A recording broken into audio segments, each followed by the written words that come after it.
Masih di Kalam Hati, insya Allah sampai ke hati. Pertanyaannya adalah, kami mempunyai keluarga yang beberapa tahun belakangan kehidupannya susah karena bangkrut. Kami sudah beberapa kali menawarkan solusi terbaik yang bisa kami berikan, namun selalu tidak diterima dengan berbagai alasan. Sementara ada beberapa standar pola hidup mereka yang tidak bisa berubah. Saat ini bahkan beberapa keluarga kami ini sudah tidak peduli lagi dengan mereka karena kesal. Bagaimana sebaiknya kami bersikap, Kang? Orang kaya, jatuh miskin, Betul. dikasih solusi nggak mau karena standarnya udah tinggi gitu. Teman hati rahmati Allah, niat amalan kita itu oleh Allah akan dikasih pahala, dikasih kebaikan tergantung niatnya. Untuk membedakan mana ibadah dan mana adat istiadat, kayak Sir, itu dibedakan dengan niat. Maka katakan punten, kita puasa, tapi tidak menggunakan niat, maka puasa itu jadi ibadah. Dia hanya jadi kebiasaan saja.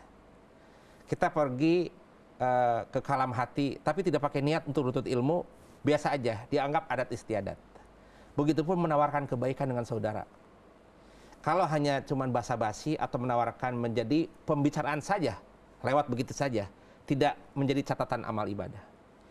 Nah, bagaimana Kang Rashid dan teman hati rahmati Allah supaya segala aktivitas kita menjadi catatan amal, itu harus segunanya menggunakan niat.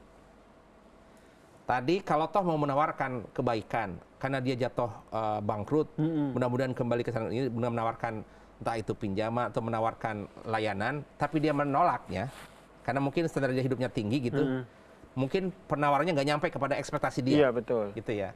Nah, maka dia sudah dapat amal, dapat pahala dengan niat menawarkan niat ya. Pertama dengan niat menjalin silaturahim, karena ini masih saudara mungkin, betul. Atau menjalin tenggang rasa, kan ini adalah teman dalam kehidupan. Nah, budi baikmu walaupun manusia menolak, tapi Allah nerima. Oke. Maka rawat niat itu. Gak usah kesinggung. Dengan menawarkan aja dia, Allah sudah jadi catatan amal. Dapat poin 1. Tetapi kalau dia penawaran kita diterima, jadi poin 2. Nah, maka oleh karena itu, jangan kesallah hatimu. Lapangkan hatimu. Allah maha menerima amalan niat. Nah, kalau niat melurus, itu sudah 50% amal diterima. Maka hati-hati dengan niatnya orang yang beriman. Karena setiap niat orang beriman itu jadi amal ibadah.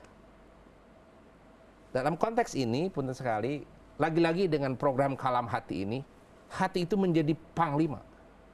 Hati itu menjadi jenderal. Dia akan mengomando setiap aktivitas kehidupan. Maka rawatlah hatimu, maka akan terawat luarmu. Rawat hatimu, maka akan terawat aktivitas ibadahmu. Oke. Insya Allah beliau sudah mendapatkan amal niat baik itu. Sampai di situ saja cukup tidak, Kang? Atau kita ya udahlah, yang penting saya udah ngasih pendapat, terserah dia mau terima atau enggak gitu. Atau kita perlu ada tahapan-tahapan selanjutnya. Kayak contoh ngasih tahu terus gitu karena gregetan gitu. Ini orang udah jatuh miskin dikasih bantuan bukannya terima gitu. Kadang-kadang kan begitu, Kang. Pertama, rawat niat, insya Allah amal diterima. Yang kedua, perbaiki komunikasi lagi. Oke. Mungkin dia gengsi. Ketika ditawarkan kebaikan, siapa kamu? Aku kaya. Dia tidak nerima bahwa dia itu miskin.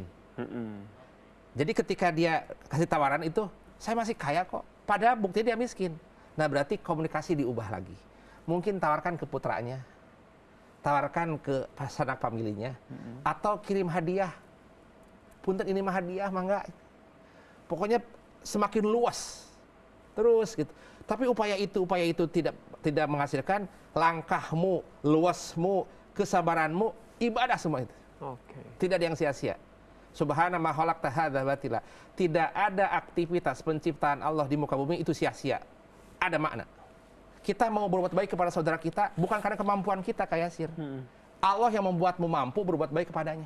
Iya, itu yang harus kita sama-sama Dan pahami. aslinya kamu itu pemalas. Aslinya kamu itu kikir dan pelit. Aslinya kamu itu pendosa. Hanya Allah yang membuatmu itu rajin. Hanya Allah yang membuatmu taubat itu. Jangan kau aku. Nah, kalau punya makna tersebut, rilis hati itu. Insya Allah. Amin. Terima kasih Kang Rashid buat jawabannya yang begitu menyejukkan, dan insya Allah tadi jawaban-jawaban dari Kang Rashid tadi bisa membuat kita introspeksi diri dan tentu saja bisa kita terapkan dalam kehidupan kita sehari-hari. Nah, bagi teman hati nih yang pertanyaannya tidak sempat dibacakan, jangan berkecil hati.